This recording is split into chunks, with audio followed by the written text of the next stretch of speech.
noise from what it was, and it's one of those professional type microphone surrounds that can be self-standing or mounted to another type of boom microphone stand.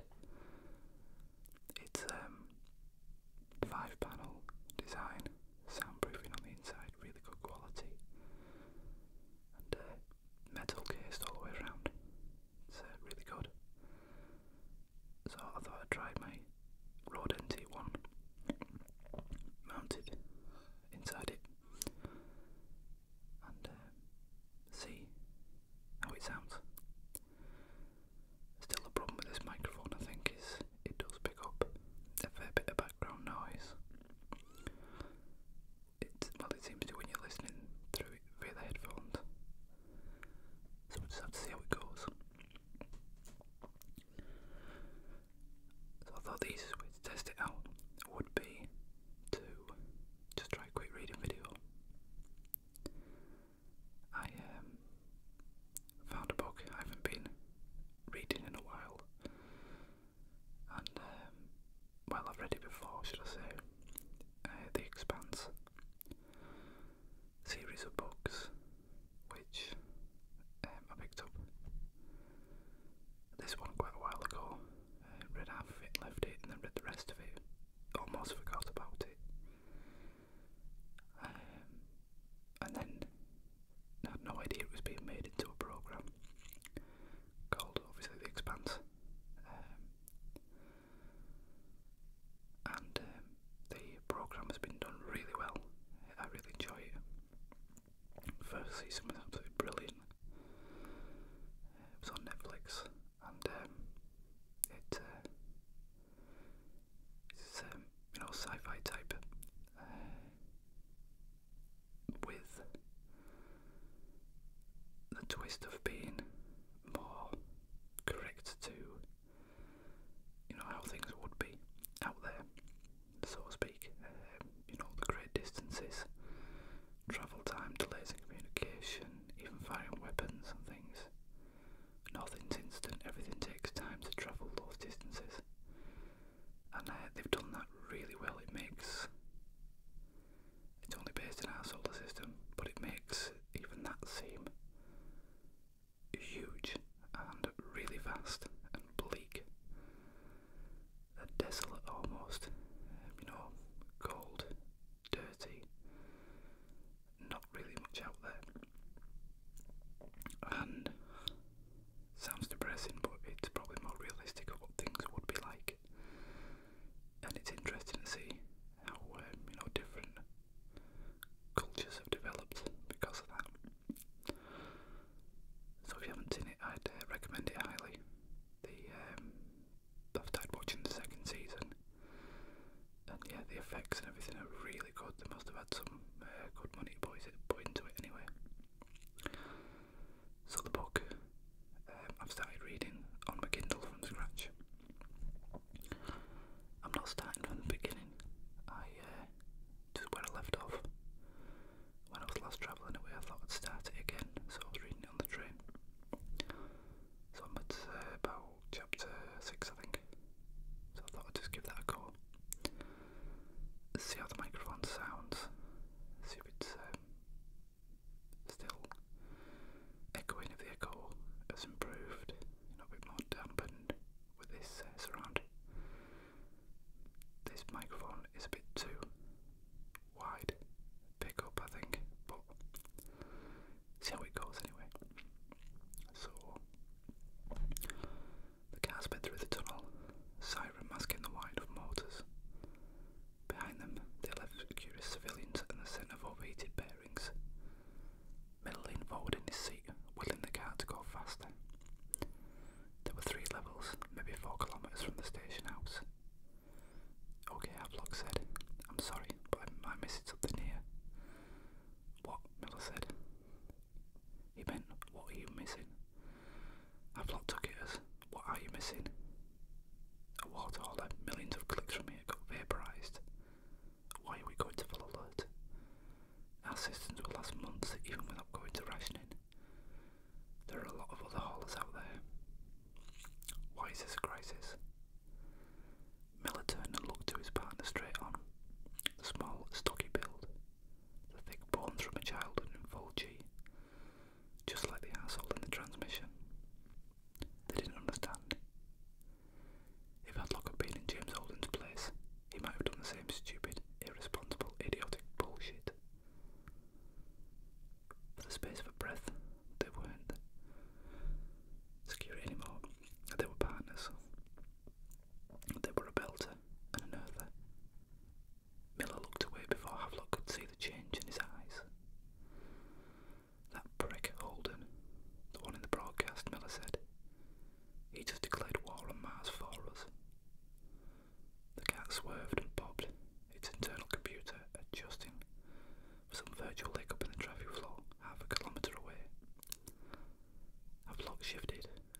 The air's filthy, but it's not going away if your door seal fails. It's not like that out here. But we're not on holiday. We don't need the ice. We are under threat, Havelock said. Miller sighed, rubbing his eyes with a thumb and a knuckle until ghosts of false colour bloomed. When I was in homicide, Miller said, there was this guy, property management specialist, working in a contract out of Luna. Someone burned half his skin off and dropped him out of an airlock. Turned out he was responsible for maintaining 60 halls up on level 30. Lousy neighbourhood, but he'd been cutting corners. Had replaced the air filters in 3 months. There was mould growing in 3 of the units. And you know what we found after that? What? Havelock asked. Not a goddamn thing, because we stopped looking. Some people need to die, and he was one. And the next guy that took the job cleaned the ducting and swapped the filters on schedule. That's what it's like in the belt. Anyone who came out here didn't put environmental systems above everything else, or they died young. All are still up here, the ones that cared. Selective effect, Havelock said. You're seriously arguing in favour of the selective effect. I never thought I'd hear that shit coming out of you. And what's that? Racist propaganda bullshit, Havelock said. It's the one that says that the difference in environmental change has the belt as so much that instead of just being a bunch of skinny, obsessive compulsives, they aren't really human anymore. I'm not saying that, Miller said, suspecting that it was exactly what he was saying. It's just that belters don't take the long view when you screw with basic resources. That water was future air, propellant, mass, and portables for us. We have no sense of humour about that shit. The car hit a ramp of metalwork grades. The lower level fell away below them. Havelock was silent. This Holden guy didn't say it was mine.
same air right now.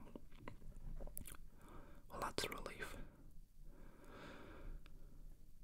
Now the bad news, it said.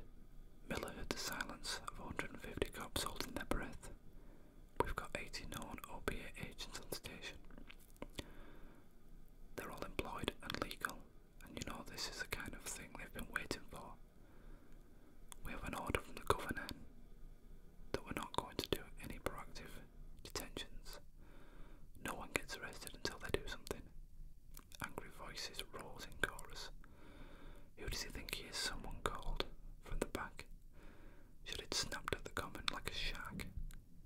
The governor is the one who contracted with us to keep this station working order. We'll follow his directives. In his peripheral vision, Miller saw Havelock and nod. He wondered what the governor thought of the question of Belter independence. Maybe the OPA weren't the only ones who'd been waiting for something like this to happen. She went on, outlining the security response they were permitted. Miller listened with half an ear, Saul lost it in the speculation on politics behind the situation. He almost missed it when she did call his name. Miller would take the second team to the port level and cover sectors 13 through 24. Kazakawa team 3, 25 through 30, and so on. That's 20 men apiece, except for Miller. I can make it with 19, Miller said. Then quietly to Havelock, you're seeing this one out. Having an earther with a gun out there is just going to make things better. Yeah, Havelock said. Saw that coming. You all know the drill. Let's move. Miller rounded up his riot squad. All the faces were familiar. All men and women he'd worked with over his years of security. He organised them in his mind with a nearly automatic efficiency.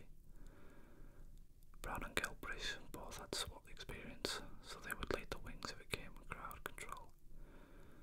Aberforth had 3 write-ups for excessive violence since her kid had been busted for drug running on Cane Mead, so she was second string. She could work out her anger management issues with another time. Around the station house, he heard the other squad commanders making similar decisions. Okay, Miller said, let's suit up. They moved away in a group, heading for the equipment bay. Miller paused. Havelock remained leaning against his desk, arms folded, eyes locked on the middle distance. Miller was torn between sympathy for the man and impatience. It was hard being on the team, but not being on the team. On the other hand, what the hell had he expected, taking a contract in the belt? Havelock looked up. Meeting Miller's gaze, they nodded to each other. Miller was the first to turn away. The equipment bay was part warehouse, part bank vault, designed by someone more concerned with conserving space than getting things out efficiently. The lights recessed white LEDs gave the grey walls a sterile cast. Bare stone echoed every voice of footfall. Banks of ammunition and firearms, evidence bags and test panels, spare servers and replenishment uniforms lined the walls and filled most of the interior space. The riot gear was in a side room. In grey steel lockers with high security electronic locks. The standard outfit consisted of high-impact plastic shields, electric patterns, shin guards, bullet-resistant chest and thigh armour, and helmets with reinforced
there was blood in the water now.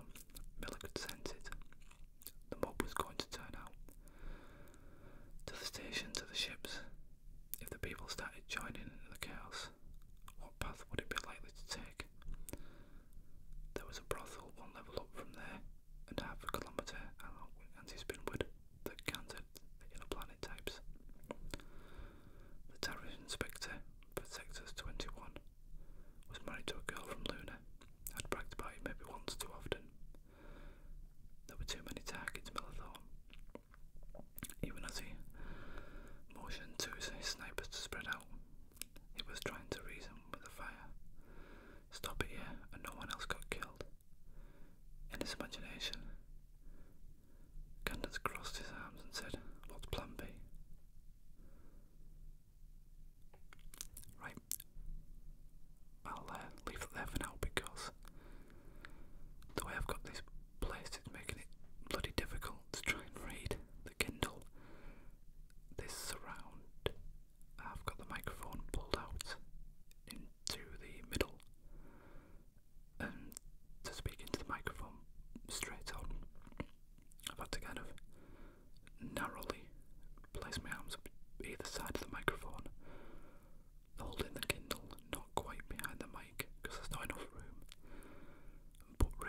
just seem to pick up external background noises a lot worse. But yeah, I'll read on the other two mics. They're a bit more directional, might work a bit better. Give me a bit more room to get this setup sorted. Either way, I like the surround. It's a really cool bit of kit. Got it at a really good price. So thanks for having a listen anyway, if you're here. And hope you like it. Thanks everyone for the comments, as always. There's been a fair few lately, and I appreciate all them. And the suggestions, looking at a few more ASMR artists and videos. That's been really good and interesting. And hope a few people have maybe found something new as well. Again, if any other suggestions, please just let me know. Even with things like this, any other programs and things to try and watch that I might enjoy, sure, let me know and I'll check it out. So hope everyone enjoys the rest of the weekend, and hope you're taking it easy. Thanks everybody for dropping by and having a listen. Let me know what you think, and I'll hopefully catch you again